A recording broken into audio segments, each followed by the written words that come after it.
Hey, are you still dancing the winter blues? Rooster Rudi is back, and in this video I'm gonna help you to fire up your spring fever.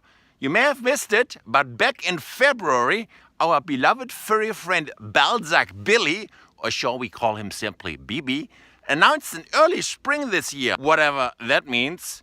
So in the meantime, while we wait for the first signs of spring, I'm gonna share with you the best way of overcoming your winter blues and impatient waiting. Why not embrace the winter instead and have some fun along the way?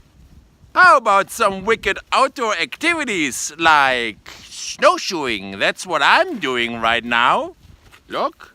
Or what about hiking, ice skating, dog sledding, skiing or snowboarding, or some other freestyle activity? If that sounds a little too adventurous to you, how about a good old snowball fight with your family or friends?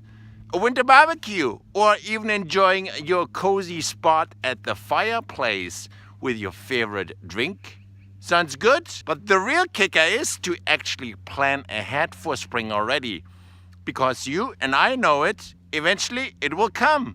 And then everyone gets in a frenzy about it. As a matter of fact, we get calls for spring cleanup and lawn maintenance already right now. So while the snow lingers around, embrace it. But also get your ducks in the row for all your yard needs coming up for spring. If you need help with any yard project, do your research now and get things ready before the rush. This is Rooster Rudi. Talk to you next time.